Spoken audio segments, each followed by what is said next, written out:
sound that saved a wretch like me. I was lost, but now I'm found.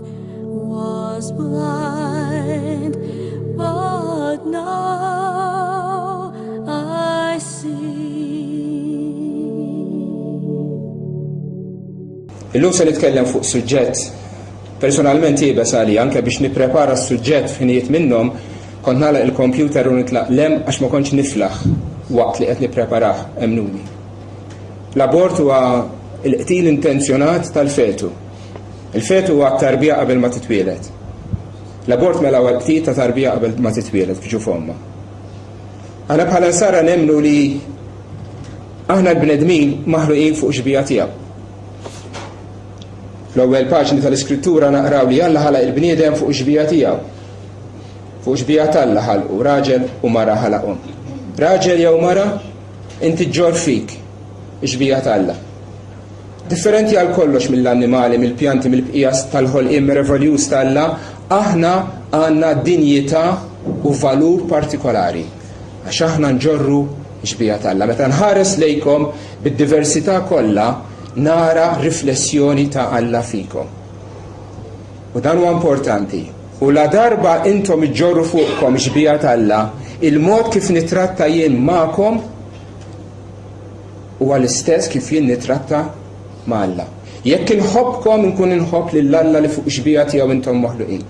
Jekk nobodkom inkun qiegħed nobod lill-Alla li fuq ġbija tiegħu intom moħluqin.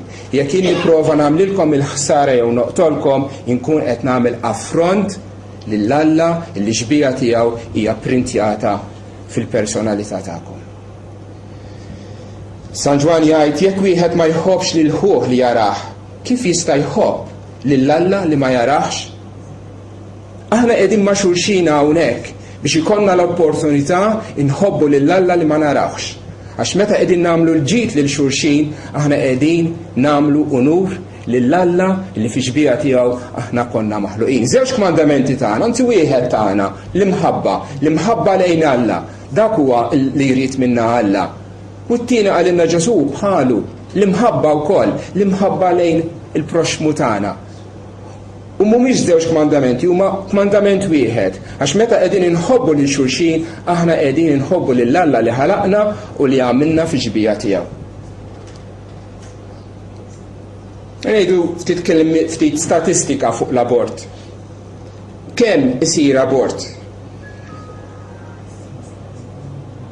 Mod konservattiv l-inqas 40 miljun abort kull sena fid-dinja. Kull minuta li tgħaddi qegħdin jinqatlu 75 tarbija fil-ġuf tal-mama tagħha.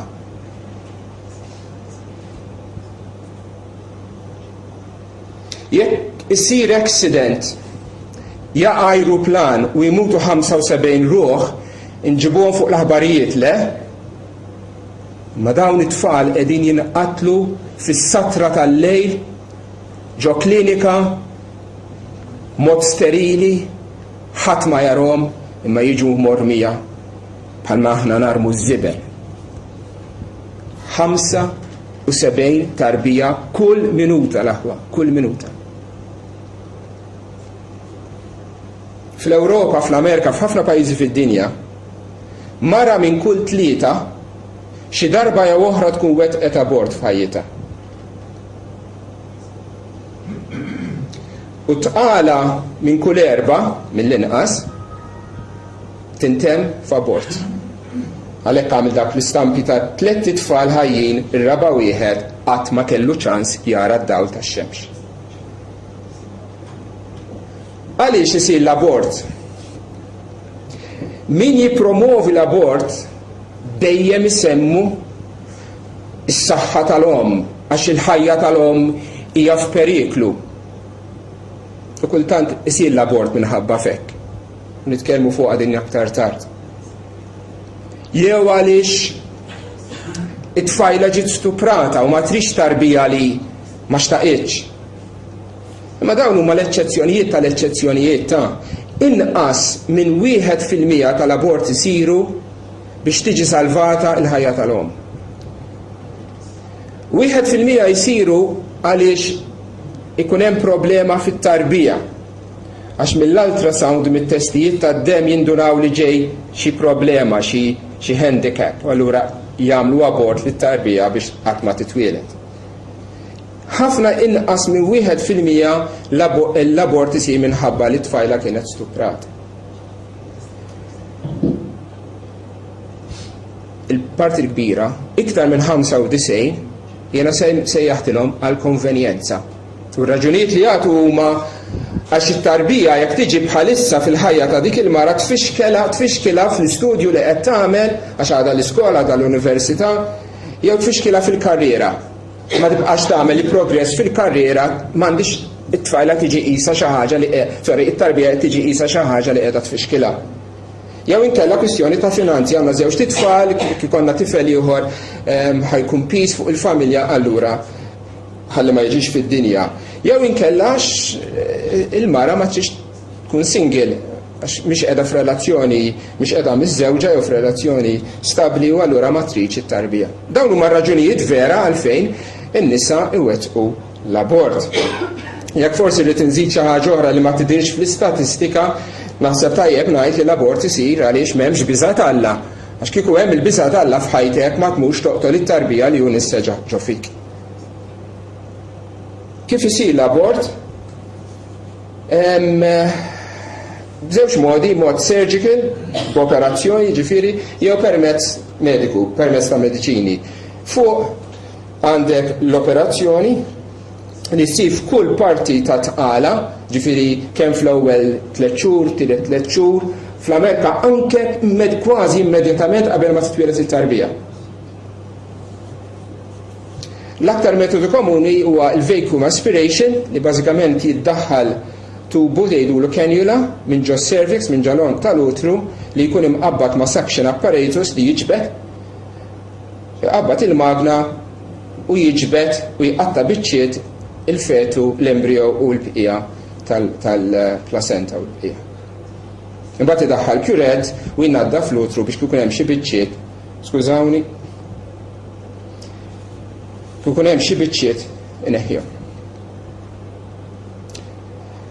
It-tieni metodu huwa l-mediċina, bażikament dawk huma l-pilloli kollha li għandek bżonn. L-ewwel pillola hija antiprogestogen illi traqqa il-lining tal-utru u allura t-tarbija ma jkollux iktar minn fejn tieħu n-nutrient. Tablis l-oħrajn poġġihom taħt il-sienek u jġalu illi l-utru jikkontrattja u joħroġ il-barra it-tarbija bil-bqija tal-placenta. Hemmhekk għamilt tikka ħamra biex nuri li ħanuri stampa ta' baby aborted. Ġifieri ma jri xi ħares, skużawni, l-ewwel deret biżbal tħarsux. Però dan huwa riżultat ta' abort. Dak huwa s-suba ta' xi ħadd li qegħdin taraw l-abjad le, is-saba ta' xi ħadd. Ġifieri immaġinaw kemm iżejra t-tarbija. Però anke f'dak iċ-ċokon tista' tara l-għadam tal-idejn bida jifforma, naħa l-oħra ġisem qattaf biċtejn il-parti t'isfel tal-ġisem, is-saqajn, u t-tarbija kienet se tkun tifel. Imma dak it-tifel qatt muħa jgħix.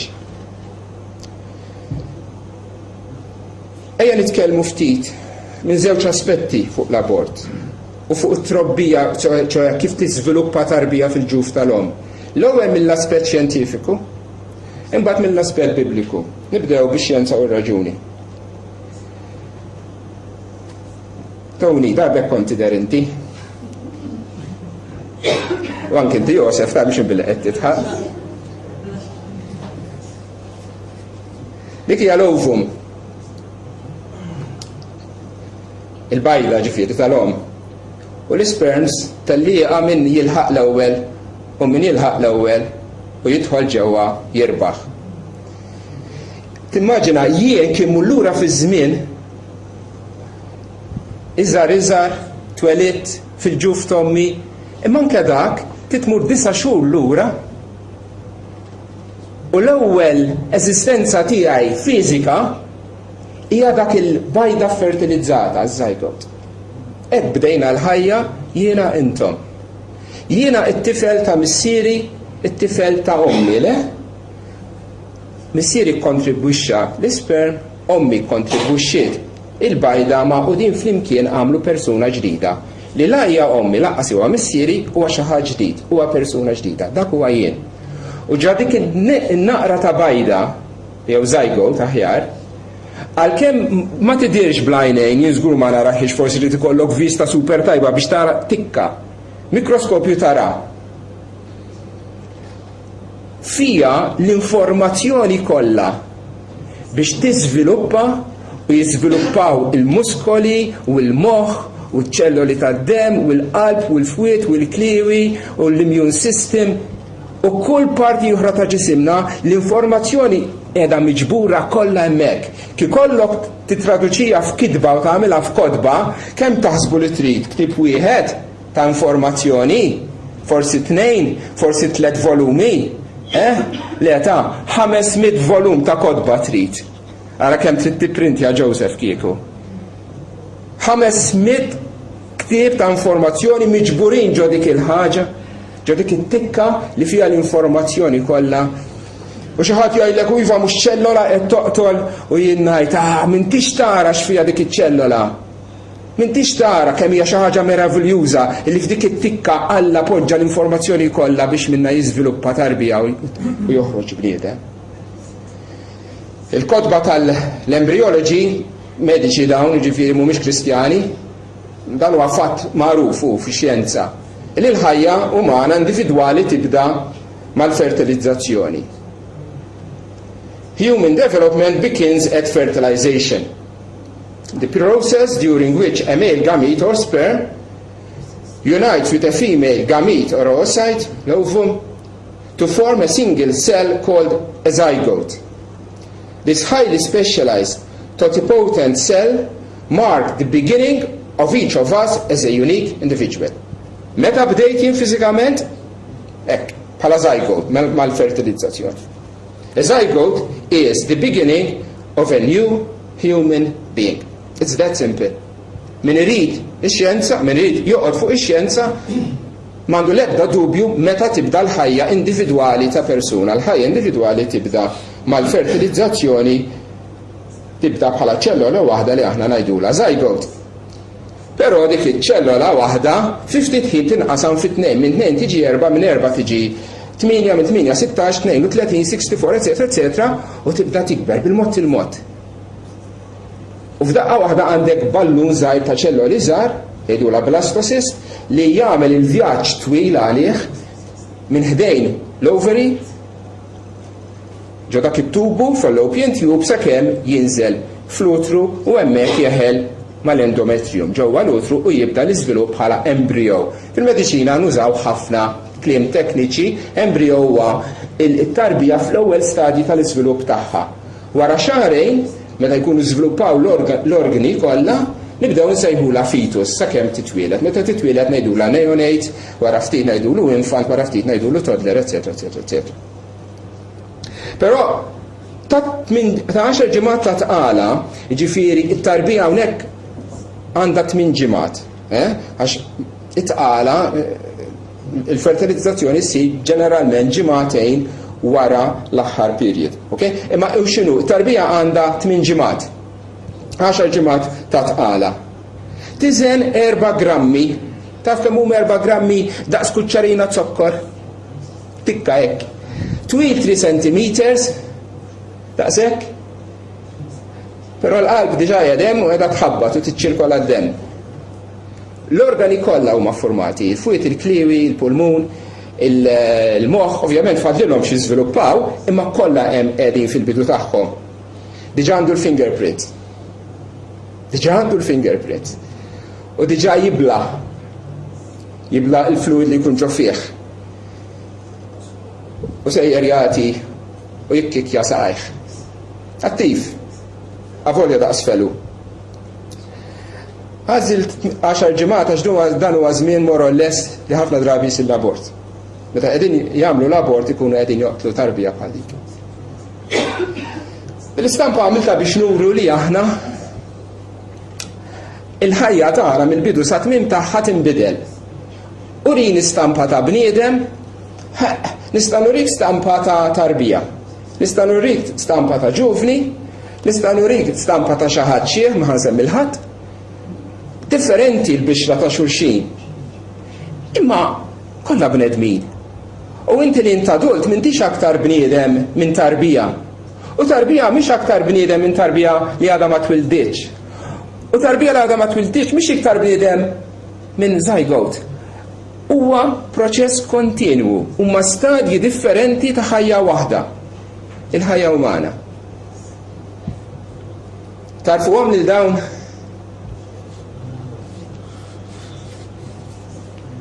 għalikom ma jfissru xejn, għalli jfissru ħafna. Dak huma l-ewwel ritratti ta' tfal tiegħi. Astara fejn huma.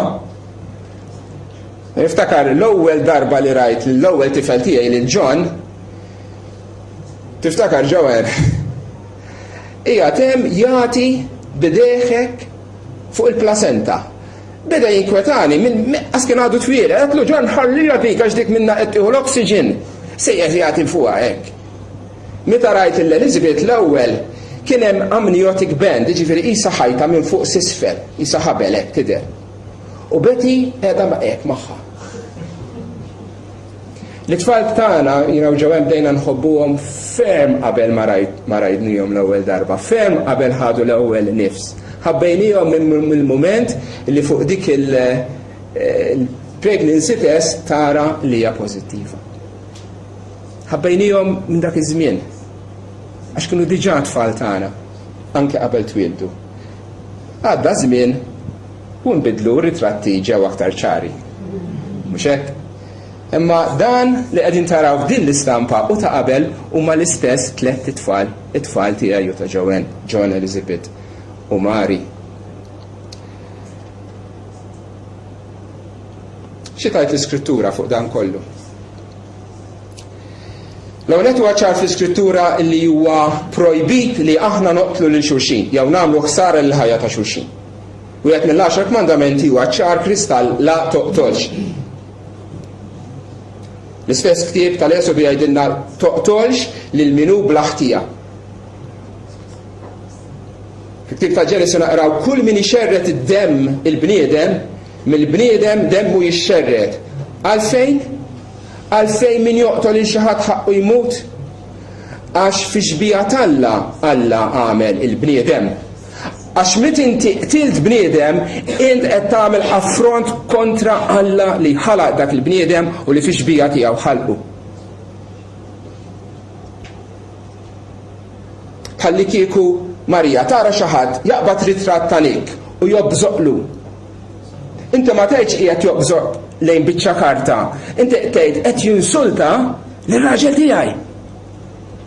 U Alla meta jara xi ħadd qed joqtol bniedem ieħor, Alla joħodha personali għax inti qed tobżoq qed tagħmel affront kontra Alla li fi xbija tiegħu dak il-bniedem kien maħluq. U inċidentalment dan ma joġbis għal Adam u Eva li Alla ħarqhom direttament, imma għal kull bniedem, inkluż dan il-bniedem li qed jitkellem fuqu li ġie maqtul. Kull bniedem hu minnu u maħluq fi xbija ta' Alla. Għax fi xbija ta' Alla għamel il-bniedem. Int kull bniedem ieħor huwa magħmul minn Alla fi xbija tiegħu. Jobgħod il-mulej idejn li jxerdu demm bla ħtija. Jekk hawn xi ħadd fid-dinja li huwa innoċenti li m'għandu l-ebda ħtija li ma ħaqqux li jkun maqtul, għajdu li intom hija tarbija f'ġuf omma. Int sawwartni jgħid is-salmistna. Inti sawwart li ġewwieni. Int insiċtni f'ġuf ommi. Infaħrek. Għax tal-biża u tal-għaġeb jien magħmul. Tal-għaġeb huma l-emejjel tiegħek u dan ruħi tafu. Tajjeb. Aħna nistgħu ngħidu, nistgħu niddiskrivu fil-bioloġija x'ikun qed jiġri fiż-zygote u fl-embryo u l-iżvilupp qabel twieled it-tarbija. Ma bħala nsara nemmnu illi wara dan kollu hemm lit tal-providenza t'Alla. Jien ħalaqni Alla, lil Alla ngħidlu inti sawwartni. U l-vers li qrajna ftit qabel nista' ngħidlu inti sawwartni fix-xbija tiegħek.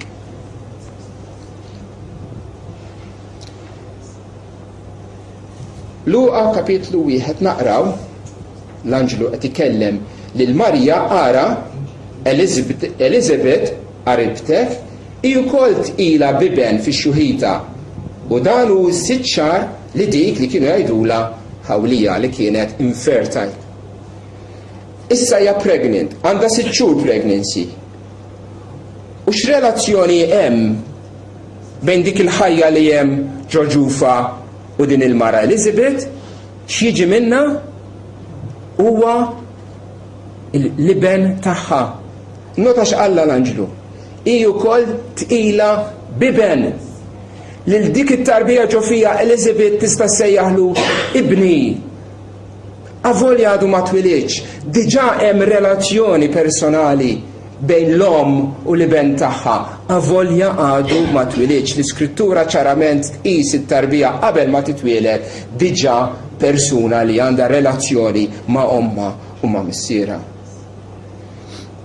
Sabiħ ukoll kif l-iskrittura tuża l-istess kelma għal tarbija meta titwieled, wara li titwieled u tarbija qabel it-twelid. M'hemm distinzjoni ta' xejn. Pereżempju f'Luqa naqraw illi ġara meta Elizabeth semet it-tislima ta' Marija illi it-tarbija f'ġufa qabżet. U Elizabeth imtliet bl-Ispiritu Santu. Għaxara hekk kif il-leħen ta' taslima tiegħek ġie f'widnejja, it-tarbija qabżet f'ġufi bil-ferħ. Dan huwa Ġwanni, Ġwanni l-Ammidi, Ġwanni l-Battista. Darbtejn l-iskrittura qabel ma twieled l-iskrittura issejjaħlu tarbija. L-istess kelma, l-istess awtur Luqa juża biex jiddeskrivi lil Ġesu bħala tarbija wara li twieled. Dan ikun elm għalikom intom issibu t-tarbija mfisqija minn duda f'maxtura. Qed jitkellem għal Ġesu wara li twieled fil-miliet poġġitu fil-maxtura ommu u ġew blaġla u sabu l-Marija u Ġusepp u t-tarbija minn duda f'maxtura. X'inhu l-punt tiegħi? Qabel it-twelid, wara twelid, tarbija hija tarbija. Okay? Fil-qosor. Dawk il-5 punti. 1. Alla jipprojbixxi l-qtil ta' bniedem bla ħtija. 2. Alla jagħmel il-bniedem fis-satra tal-ġuf fix-xbija tiegħu. 3. Il-Bibja ssejjaħ u tqis il-fetu bħala tarbija l-istess bħal tarbija wara li titwieled. U qabel it-twelid tat-tarbija hi diġà iben jew bint il-ġenituri tagħha. Konklużjoni, l-abort huwa l-qtil ta' bniedem innoċenti. That's it. Dak huwa l-abort skont l-iskrittura. Huwa l-qtil ta' bniedem innoċenti.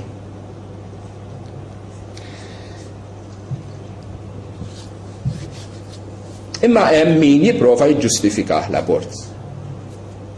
U min jgħid li huwa xi ħaġa bżonn juża u xi ħaġa neċessarja u xi ħaġa tajba.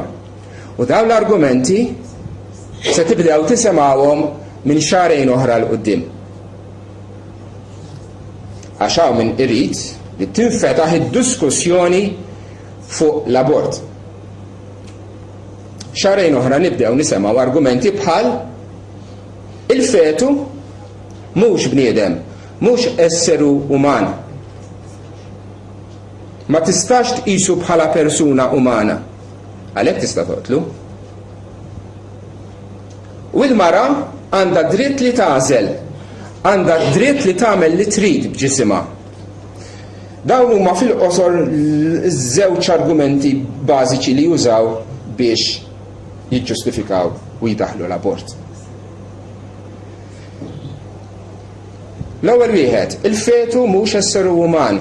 Nikkwota minn leaflet sibta fuq l-internet hemm ħafna bħala, din waħda bħala rappreżentanta ta' oħrajn. Okay? A fetus is not yet a human being. It is nothing but a clump of cells with the potential to become a human being. It is alive, but it is also true of all the other cells in a woman's body. It has no life of its own. It is not yet a separate life from the life of a woman in whose uterus it is. It is no more an independent human being than any other organ or part of a woman's body. It is not a human being until it is born and takes its first breath. Implikazzjoni ta' dik jekk mhux uman tista' toqtol it-tarbija sa l-aħħar mument qabel ma titwieled.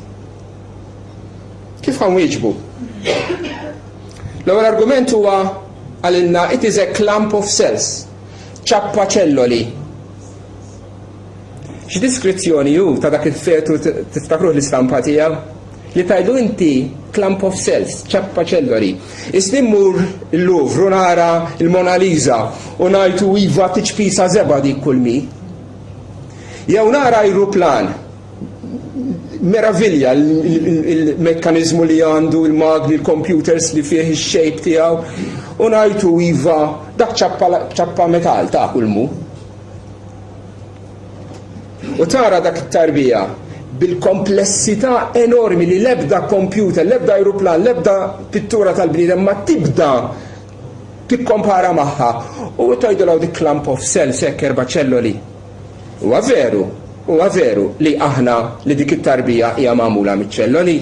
Huwa fatt fil-bioloġija li nafuh, le? Imma skużi, dik hija clump of cells u inti x'inti? Mhux m'intix ukoll clump of cells. Inti ċappa cells ikbar, dak id-differenza kollha. Dak ftit u ħafna. Imma fl-aħħar mill-aħħar kif kolli narak taħt mikroskopju, nara l-tessuti tiegħek taħt mikroskopju, dak kull ma inti ċelloli. Mela jekk inti qed tgħid li tista' toqtol dik it-tarbija xi ċelloli, allura bl-istess argument jien noqtol lilek għax inti wkoll ċelloli. Ir-raġuni vera għalfejn noqtlu għat-tarbija xi żgħira tikkab ma titirx moħbija fl-utru u tista' tagħmilha ġo klinika fejn ħadd ma qed jarak li qed tagħmel dak il-qtil. Għalhekk noqtlu għal it-tarbija għax ma titkellimx, għax ma tipprotestax, għax mhix kapaċi tqum u tgħidlek le u tiddefendi lilha nnifisha, għalhekk toqtol għat-tarbija. Għax inti jikbar u jiżgħar, għax inti b'saħħtek u dgħajfa. Dik taf ngħidula dik il-liġi tal-ġungla li min jiflaħ iħawwel. Għax b'saħħti aktar minnek inkissrek u noqtlok. Innota kif anke l-ħsieb tal-bniedem jitqawweġ. Meta ħares lejn dik it-tarbija il-clump of cells u neħħija minn hemm. Iġbidha bl-aspirator, tfaħħa ġo container warrieħ fis-sink.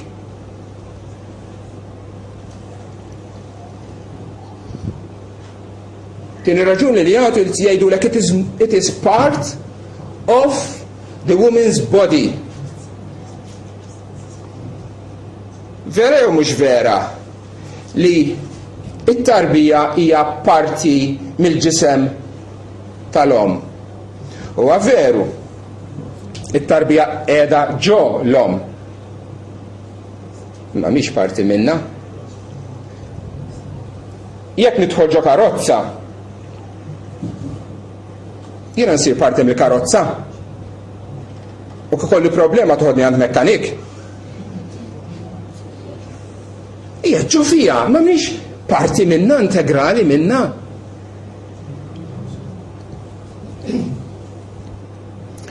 Immaġina, Mirjam, ħaniħu lilek għal eżempju, li jsir delitt u inti tkun is-suspett ewlieni u tellawk il-qorti.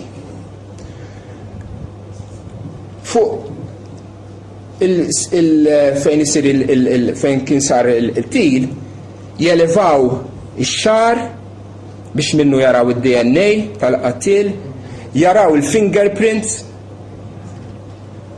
jieħdu ftit ċelloli tad-dem biex jaraw il-blood group u minnu jkunu wkoll jistgħu jafu jekk it-tarbija jekk il-persuna kienet raġel jew mara u tlajna l-qorti.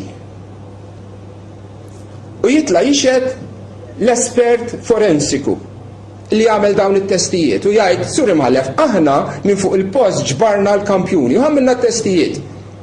U ċekkjajna DNA, għal-blood group, assess u għanna r-riżultat. U inti sejrek għalbek tħabba tejħa naraw jekk jaqblux jew ma jaqblux. Id-DNA jaqbel? Le, ma jaqbilx. Is-sess x'inhu? Kien raġel. U s'issa Mirjam qiegħda tgħid ej għall-erwieħ. Il-blood group A positive, O negative ukoll. Il-fingerprints jaqblu totalment differenti. U Mirjam tqum tgħid ejja, lista. U l-maġistrati jgħidu ok, sentenza, Mirjam nistabet ħatja li i kienet il-qattila f'dan iċ-ċirkostanzi. U ti tajt, oj, xejn ma jaqbel. U qed li apparti li kienet l-istess persuna. Mela din it-tarbija li hemm ġol-ġuf tal-om għandha DNA differenti, għandha blood group differenti, tista' tkun boj, u l-om hija naturalment ger. Fingerprints differenti, għandha kollox differenti, u l-konklużjoni hi li hija parti mill-ġisem tagħha. Ej, fejn marret ir-raġuni? L-abjad qegħdin ngħidulu iswed. Qegħdin nargumentaw kontra kull raġuni, kontra kull evidenza ta' xjenza. Le, it-tarbija hija individwu distinta mill-om. Hija tarbija li għandha l-ħajja tagħha, għandha l-ġenetika tagħha, għandha l-organi tagħha, għandha qalb għalija, għandha ċirkolazzjoni għalija, għandha fwied tagħha, għandha pulmun, għandha moħħ għalija. U ħatibqa' tgħid li hija l-istess li hija parti mill-ġisem tal-om. Huwa veru illi dik it-tarbija hija dipendenti fuq omma. Kompletament dipendenti fuq omma. Għall-ossiġnu biex omma toħdilha l-carbon dioxide u tnatfilha demma mis-CO2. Biex tagħtiha nutriment, biex natfilha d-demm. Dan kollox isir permezz tal-plasenta u dik il-laqda li hemm bejn il-plasenta u l-utru. U l-kurdun li iva l-om hija indispensabbli biex dik it-tarbija tibqa' ħajja u tibqa' tiżviluppa. Hija dipendenti totalment fuqha. Allura l-argument m'għandux ikun mela għax hija dipendenti fuq l-om, allura jien noqtolha. Anzi bil-kontra, għax hija dipendenti fuqi, għandi nħarisa, għandi nożza, għandi nħobba, għandi nagħmel minn kollox biex nibqa' nissapporti għal l-ħajja tagħha, mhux noqtolha. U x'taħsbu intom biex inti twieled it-tarbija tgħidlek ħaj, grazzi mamma talli tajtni l-ħajja intlaqt lema x'in issa indipendenti minnek. Eħa, wara 5 minuti jekk ma tixu ħsieba dik it-tarbija tkun diġà hypothermic, tkun diġà kisħa silġa. Wara sija tkun diġà hypoglycemic, it-zokkor tagħha jkun waqaf livell baxx. Wara 24 sija jekk ma tixu ħsieba dik it-tarbija tkun mejta. Allura wara twelid it-tarbija tibqa' dipendenti fuq il-ġenituri għal inqas fuq adult ieħor. Allura b'dak l-argument x'ngħidu għax it-tarbija dipendenti fuqna inħabtuha ma' ħajta u ħalluha fl-art sakemm tmut. Imma l-argument mhux banali ta' ma' illoġiku huwa twistis huwa mawweġ. Għaliex it-tarbija hija dipendenti fuq omma dik ma tagħtinix ġustifikazzjoni biex noqtluha, anzi għandna obbligu ikbar lil dik it-tarbija iżjed nagħtuha s-sapport, nagħtuha il-protezzjoni u nżommuha fuq iċ-ċlidejn.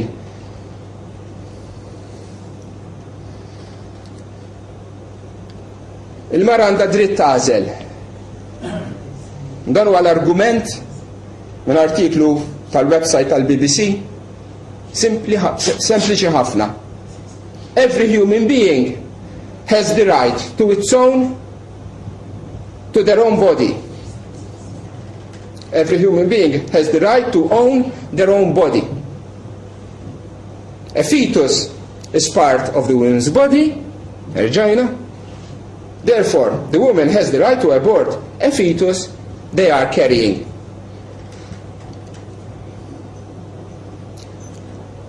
Saqsikom, inti, are you carrying your heart? Are you carrying your liver? Are you carrying your lungs? Are you carrying your mind? No.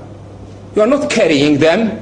They are integral part of you. Vera? Part integrali minkom. You don't carry your organs. They are part of you. They make you what you are.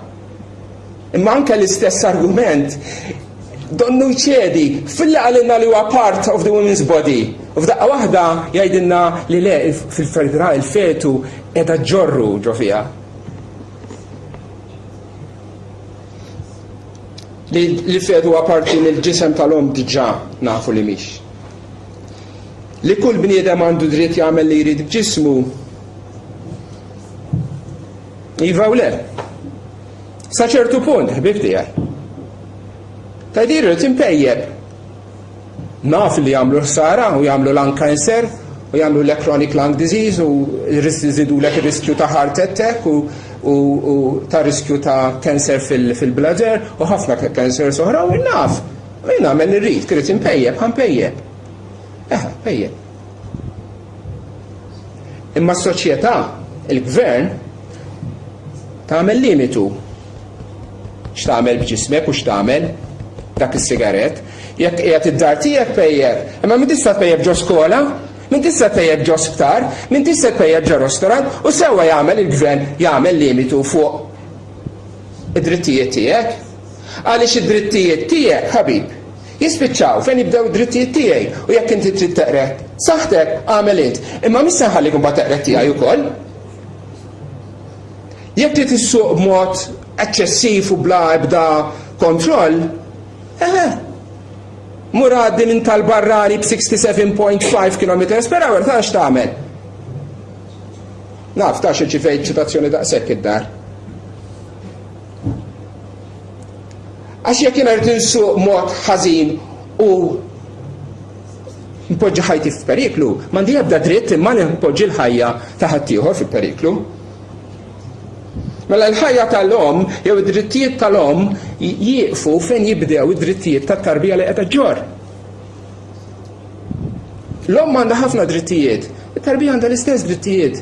L-om għandha dritt tal-ħajja, it-tarbija għandha dritt tal-ħajja.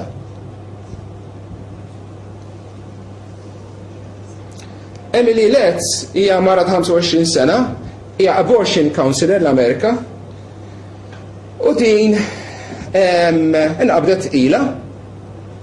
Ovvjament l-ewwel ħaġa li ġie f'moħħha kien li tagħmel abort. Tajjeb. U qalet idea brillanti.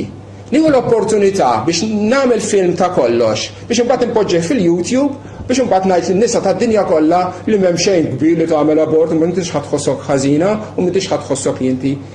U din hekk għamlet u l-video tagħha kif jgħidu llum went viral, kulħadd jarah. F'parti minnhom tajtek. I don't feel like a bad person. I don't feel sad. I feel in awe of the fact that I can make a baby. I can make a life.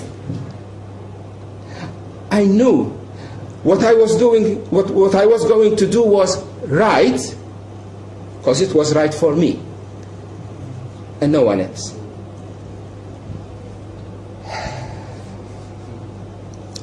Toqtol it-tarbija fik u tajt min jħoss xejta.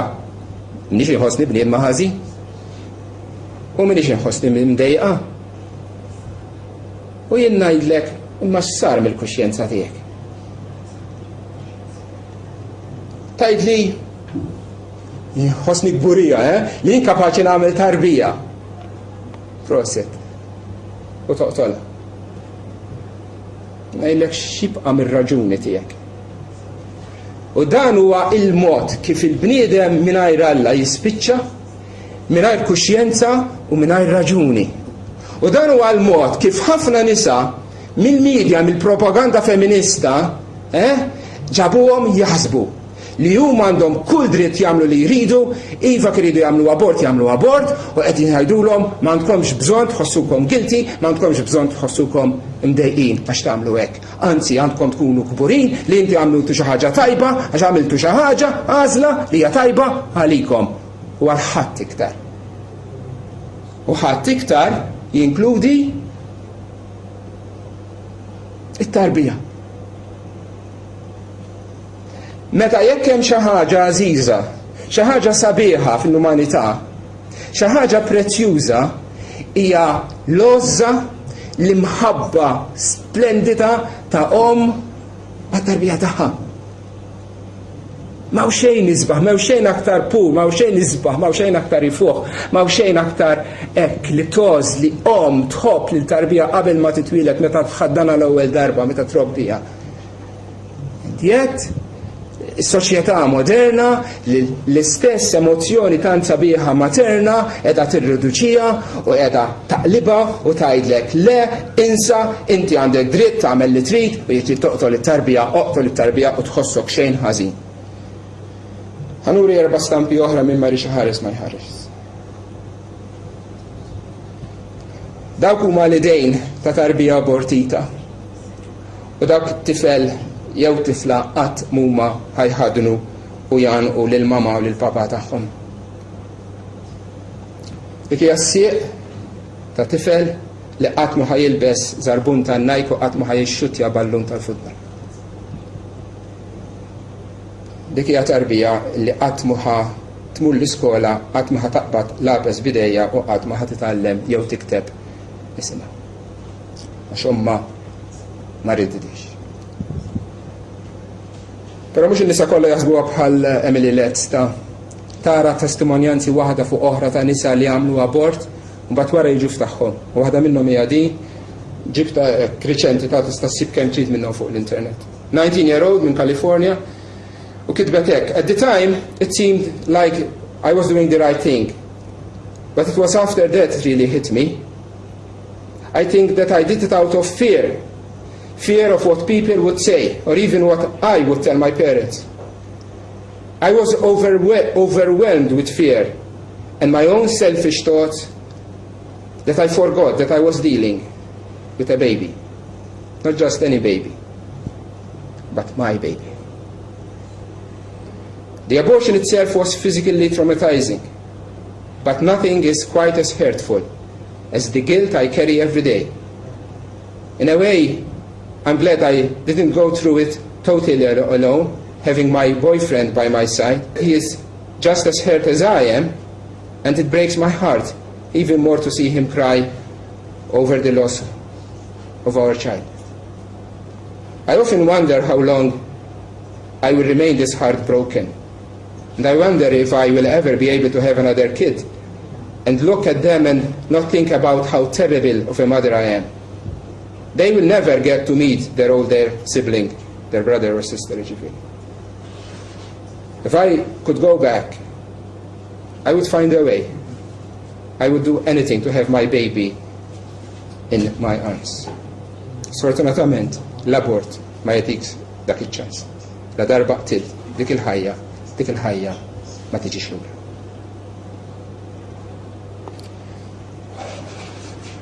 Ħansemmi dawn it-tliet każijiet diffiċli li tajjeb nittrattawhom semmejnihom fil-bidunet.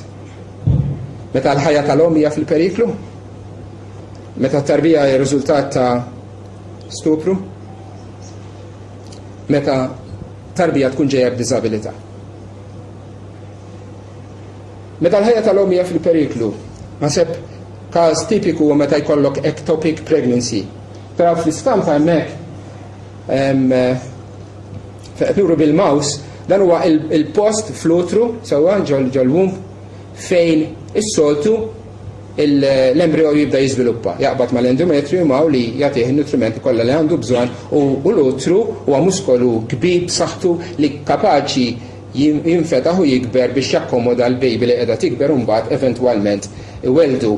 Dak huwa l-mod naturali kif is-soltu jsir. Però kultant il-fertilizzazzjoni ssir hawnhekk u dik il-blastosis, dak l-ewwel ċelloli ma jilħqux jinżlu bil-mod il-mod soltu ddum qisha ġimgħa 5 ġimgħa fil-utru.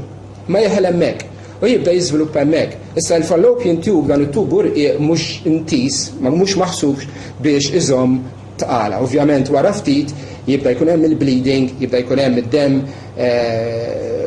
ovvjament tarbija żgur bla ebda eċċezzjoni dik it-tarbija ma tistax tgħix. Dik it-tarbija se tmut.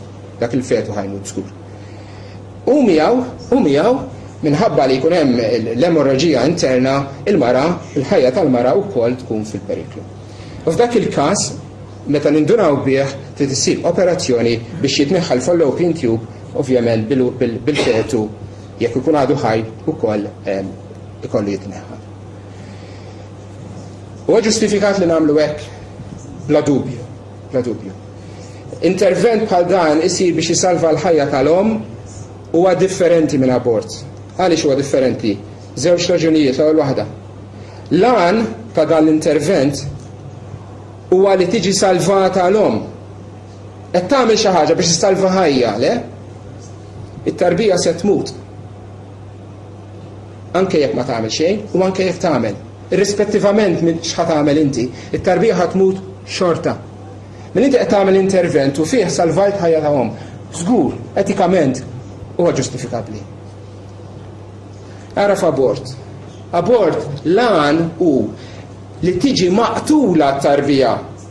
Tarbija li jekk tħallija weħida ħatibqa' tiżviluppa u ħad titwieled. Mela wieħed għandek intenzjoni biex issalva ħajja tagħhom u t-tarbija ħadd tmut, tagħmel x'tagħmel ħadd tmut xorta waħda. Fil-waqt li fl-abort m'għandek ebda periklu għal ħajja tal-om u m'għandek it-tarbija b'saħħitha u inti l-intenzjoni tiegħek li teħles minnha. Dawn l-affarijiet isiru mhux ta' spiss imma regolarment. Anke f'Malta ectopic pregnancy hija waħda minn dawk l-emerġenzi illi nagħmlu biex insalvaw l-ħajja tagħhom. Jekk tgħidli x'abort jew le, kelma differenti hija kwistjoni oħra. Jien personalment ma naħsibx li għandna nsejħu din il-proċedura bħala abort. Għax l-intenzjoni hija totalment differenti. X'ingħidu għal tqala li tirriżulta minn stupru li ġufni jaqbad tfajla kontra l-volontà tagħha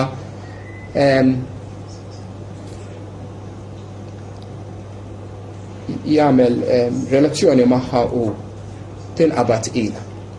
Affarijiet li jiġru mhux ta' spiss thank God ma ġieli jiġru. Verament iridu nimmaġinaw l-om din it-tfajla minn xi tkun għaddejja. Anke l-istess violenza fuqha hija xokkanti u issa tinsab tqila b'tarbija ta' raġel li astafu minn ħadam jew raġel li violenta. Hawnhekk ikolli rajt għandi simpatija kbira ma' dik it-tfajla. U l-abort jidher bħala soluzzjoni faċli. Imma naħsibx li huwa soluzzjoni ta' għax eventwalment dik il-mara trid tgħid jien kelli tarbija ġo fija. U hija tarbija tiegħi wkoll. Ma jqtilta. Ngħid li ma tistax trabbija x'għadha żgħira, x'għadha għax raġuni jew oħra. Ngħid mhux aħjar tħalli dik it-tarbija titwielet u tagħtiha għal xi ħadd tal-adozzjoni. Hawn eluf ta' nies li jridu jadottaw tfal. Dawn kunu jistgħu jagħtu għal imħabba, they raise her up, they bring her up. Vera titgħaddi 9 xhur ta' tqala, titgħaddi mill-proċess tal-ħlas. Xejn mhu faċli. Żgur mhux faċli tagħtiha l-adozzjoni. Imma l-inqas tagħtiha ċans tgħix. U tkomplix iżżid mal-ferita li għandek ferita oħra li inti tkun qtilt tarbija oħra. Din l-istorja kollha hemm persuna li huwa ħati, l-istupratur, ir-raġel u ħati. Imma tarbija blaħtija. X'inhu mela noqtol it-tarbija li blaħtija għal krimini ta' xi ħadd ieħor? Dik hija ġustizzja. Le laqqas f'dan iċ-ċirkustanza diffiċli l-abort mhux ġustifikat. X'ngħidu għal tfal li jkunu ġejjin b'diżabilità? Waqt it-tqala jsir ultrasound, isiru blood tests.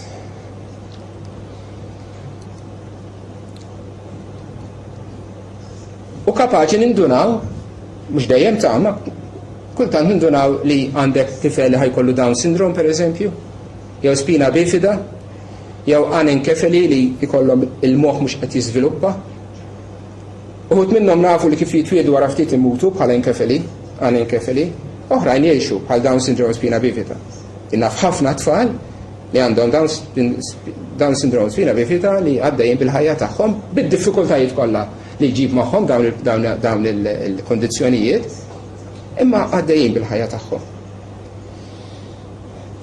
Immaġina dan x'isir normalment fl-Ewropa u fl-Amerika. Mara tqila għandha madwar 20 ġimgħa u jsir ultrasound bl-iskop mhux ultrasound, isir amniotic fluid sampling, jieħdu kampjun żgħir mill-likwidu li jkun hemm madwar it-tarbija u jaħduh il-laboratorju, jiċċekkjaw jekk hemmx Down syndrome, jekk hemm spina bifida. Bl-iskop wieħed illi jekk isibu li t-tarbija ġejja b'diżabilità jagħmlu abort lit-tarbija, joqtlu lit-tarbija. Nista' nimmaġina jien jew missier imorru l-klinika biex jagħmlu dan it-test biex imbagħad jgħidlulek tistenna r-riżultat, jgħidlek ħajġi kollox sew. Mela nibda nħobbok. Le, mhux ġej kollox sew. Jiena noqtlok. Xi mħabba hi? Aħna nitkellmu fuq mħabba bla kundizzjoni. Ma xulxin, aħseb wara ma' uliedek. Lill-uliedna nħobbuhom għax huma uliedna. Minkejja l-problemi tagħhom. Minkejja li jwaqqgħulek l-ilma u t-tazza meta tkun ġo r-restorant. Minkejja li jagħmlu xenati meta suppost mhumiex qegħdin jagħmlu xenati. Minkejja l-problemi ta' mart li għandhom. Minkejja li l-iżvilupp tagħhom mhux komplet. U mhux sħiħ u mhux perfett. Nħobbhom għax huma wliedi. Full stop. U mhix skuża li tajt li int qed tagħmel din id-deċiżjoni fl-aħjar interess tal-ħajja tat-tarbija tiegħek. Għax ma tridix tbati, għax ma tridix ikollha l-konsegwenzi li jkollhom tfal Down syndrome. Sib tifel Down syndrome ta' 10 snin, ta' 15-il sena u għajdu sieħbi tixtieq tmut u tara x'jgħidlek. Fost it-tfal kollha dawn it-tfal għandhom ġwadi vif ħafna aktar milli għandna aħna. Li jħobbu l-ħajja minkejja l-problemi kollha tagħhom u inti fl-aħjar interess tiegħu toqtlu.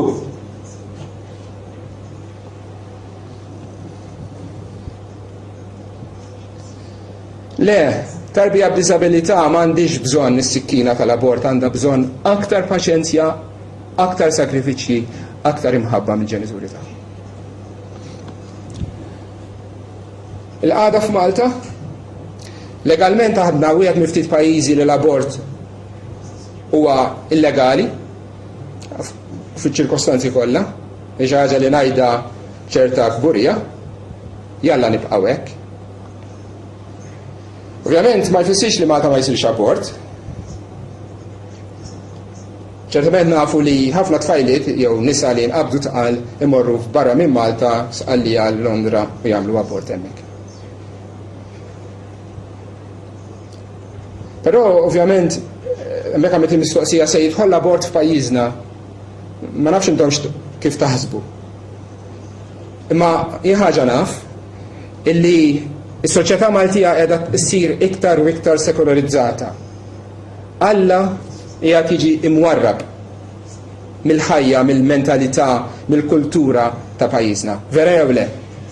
Rajna dal-aħħar ftit snin bidliet sħaħ, divorzju, gay marriages, dan l-affarijiet kollha daħlu għalfejn.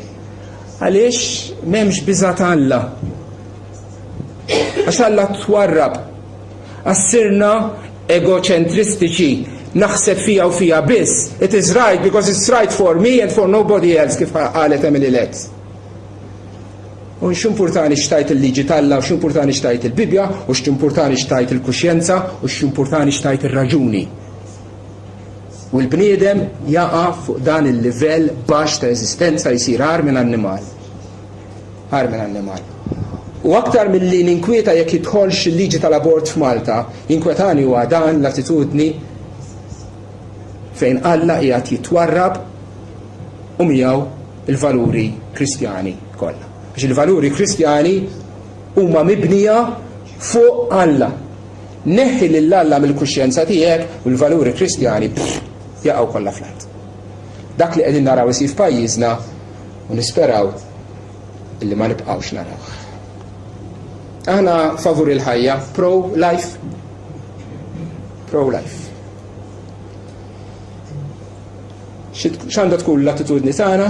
L-ewwel nett lejn nisa li nqabdu tqal qabel iż-żwieġ, mhux li niġġudikawhom, imma li nuruhom kompassjoni ta' ġenwina u li ngħinuhom fejn nistgħu ngħinuhom.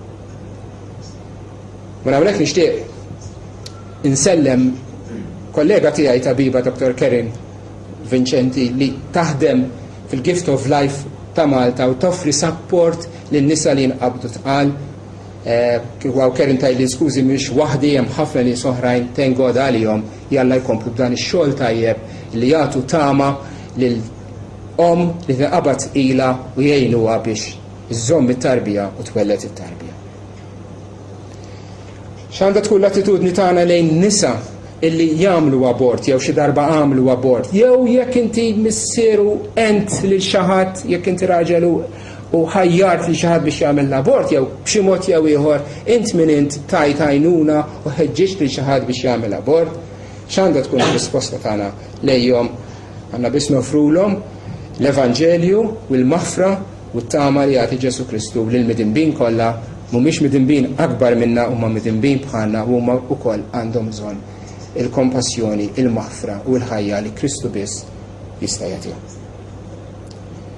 Għandna niddefendu il-ħajja mill-bidu tagħha, mill-konċepiment sa tmiem tagħha il-mewt naturali.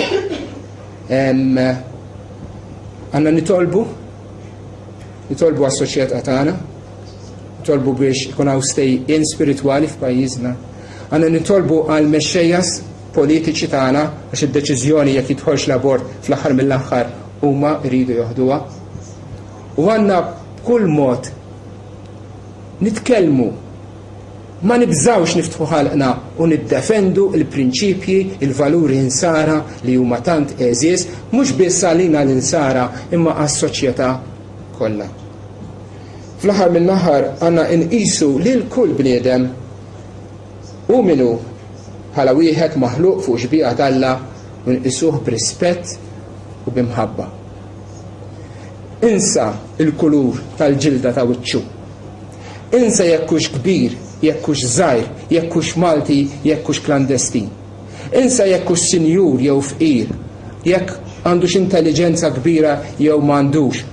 U minnu dak huwa maħluq fuq xbieqa ta' Alla. Insa jekk hux wieħed ferriħ jew wieħed antipatku, insa jekk hux wieħed illi jifferħek jew wieħed illi jirritak. U minnu tgħallem, irrispetta u ħobb lil dak il-bniedem.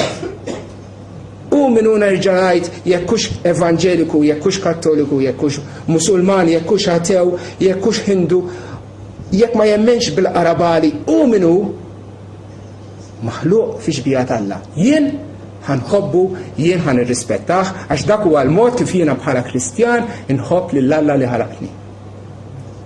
U b'dan ngħidu b'mod partikolari għal dawk il-bnedmin li huma l-iżgħar, l-iktar dgħajfa, l-iktar dipendenti. Naturalment, qed ngħid għat-tarbija qabel it-twelid. Ħin nitolbu.